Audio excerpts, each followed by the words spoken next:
मैं आर्ट शिक्षक जयकांत सर आज का विषय रखने जा रहा हूँ। बुरा मत मानिए, सच को जानिए और अपने को पहचानिए। आज का शीर्षक यही है। मैं अपने विचार को बिहार सहित भारत और विविध राज्यों के उच्च शिक्षण व्यवस्था की ओर आपका ध्यान आकृष्ट करना चाहूँगा।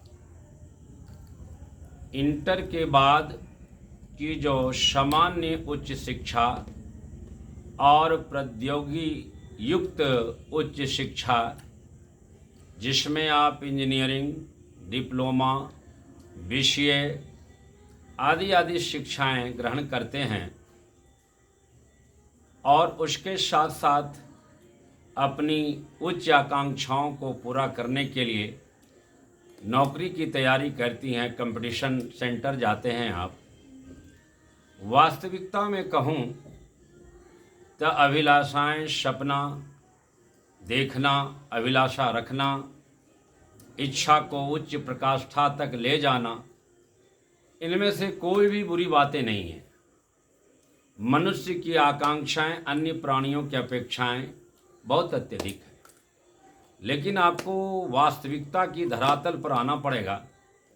सच तो यही है कि बिहार सहित भारत में जो उच्च शिक्षा पद्धति है, विधि स्तर पर विश्वविद्यालय स्तर की जो शिक्षाएं चल रही है, व्यवस्थाओं में जो भी खामियां हैं, मैं विद्यार्थियों को उसके वास्तविक खामियों की ओर ध्यान आकृष्ट कर रहा हूँ।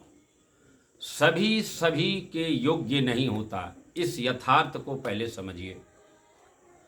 आप पढ़ते हैं, स्नातक करते हैं, स्नातक का आपको पर्यायवाची रूप नहीं आता है। 80% बच्चे हैं जिन्हें स्नातक का पर्यायवाची रूप नहीं आता है। आप प्रतिष्ठा जिन विषयों में रखे होते हैं, उनकी परिभाषा आपको नहीं आती।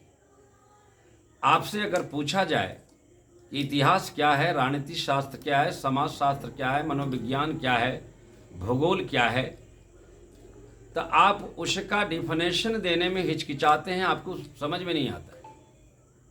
आपका उसका एक लॉन्ग आंसर पूछ दिया जाए, उनको बोलने में आप असमर्थ रहते हैं और आप उच्च शिक्षा की ओर बढ़ते जा रहे हैं। यूनिवर्सिटी में, सेंटरों में ये हाल होता है कि धड़ल्ले बच्चे गैस पेपर लेते हैं, ब्रेंच पर रखते हैं, चोरी करते हैं।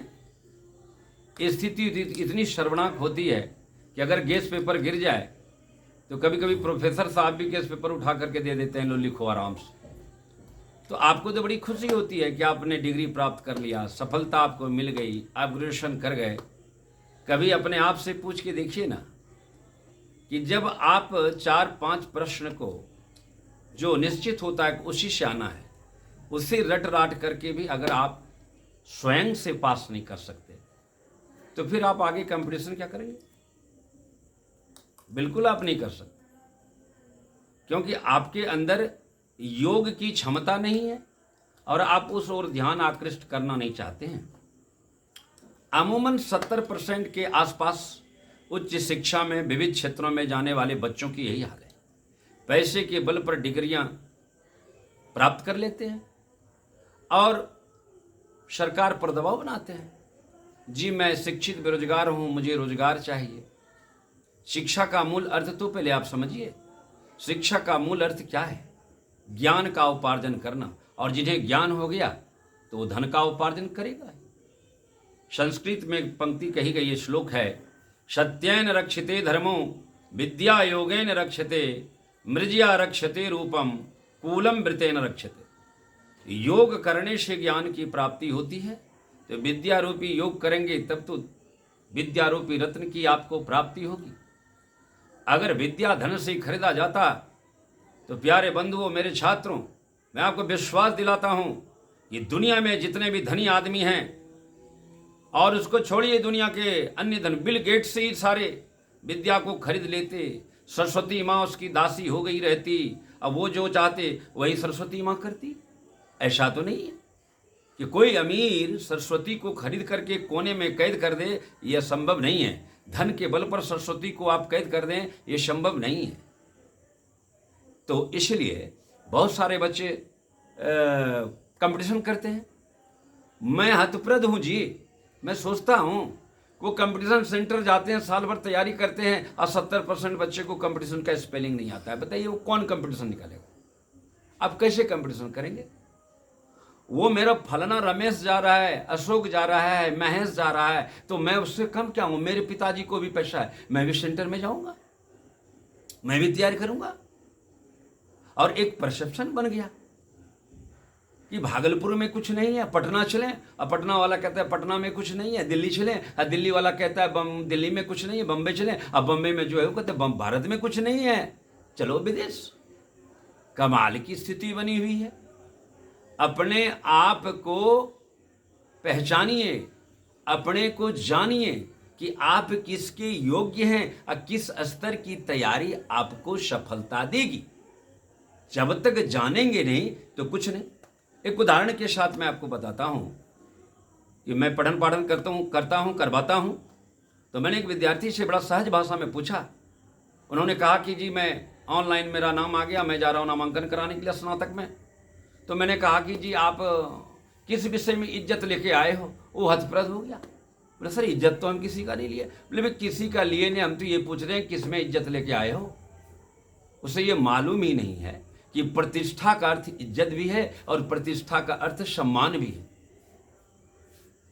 वो फलाने ने कह दिया कि सोशलॉजी विषय अच्छा नहीं जी, फलाने ने कह दिया बायोलॉजी अच्छा नहीं जी, फलाने ने कह दिया हिस्ट्री अच्छा नहीं जी, फलाने ने कह दिया पॉलिटिकल अच्छा नहीं जी, फलाने ने कह दिया ज्योग्राफी अच्छा नहीं जी। अरे तुमको अपना विवेक है कि नहीं यार? तुमको अपनी बुद्धि अगर नहीं है तो फलाने की बुद्धि से तुम अपनी जिंदगी जियोगे?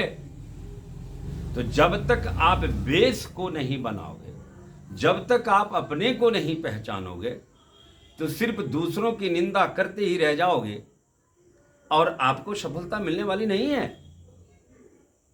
आप जिसके योग्य हो वह कार्य करो तो वह अच्छा है। एक उदाहरण और देता हूं। बांका में एक डीएम आए हुए थे, उनका नाम था दीपक आंडू। और वो इतने अच्छे डीएम थे कि वो बच्चों से ज़्यादातर घुलते मिलते थे और बच्चों से वो यही कहा करते थे कि देखो जी, आपकी जो पक्ष मजबूत है उस पर विशेष ध्यान दो, वही तुम्हारे विकास के मार्ग को प्रशस्त करेगा। अपनी मजबूती को नहीं छोड़िए और दूसरों को देखकर उस दिशा में मत जाइए।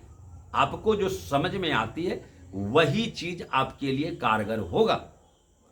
और अगर आप ऐसा नहीं करते हैं तो फिर वही बात मैं बोल दिया, बुरा मत मानिए, अपने को जानिए, सच को पहचानिए।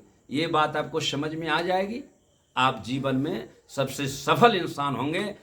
मैं अपने को जाना था, मैं अपने को पहचाना था और आज मैं न नाम के लिए चिंतित हूँ, न कर्म के लिए चिंतित हूँ, न धन के लिए चिंतित हूँ। मुझे सरस्वती ने हर चीज़ दिया। मुझे लगा मेरा आर्ट में भविष्य है, मैं आर्ट को अपना भविष्य बना लिया और उस भविष्य में मैं आज बहुत खुश हूँ, स्वावलंबन हूँ। ना कोई सरकार पर दबाव डालता हूँ, ना किसी मंत्री, नेता, विधायक, ऑफिसर के बाद हाथ पसारता हूँ कि सर मुझ पर कृपा दृष्टि कीजिए। आप कृपा दृष्टि करने वाले कौन हैं? विद्या है तो धन भी मिलेगा, यश भी मिलेगा, नाम भी बढ़ेगा। धन्यवाद, धन्यवाद।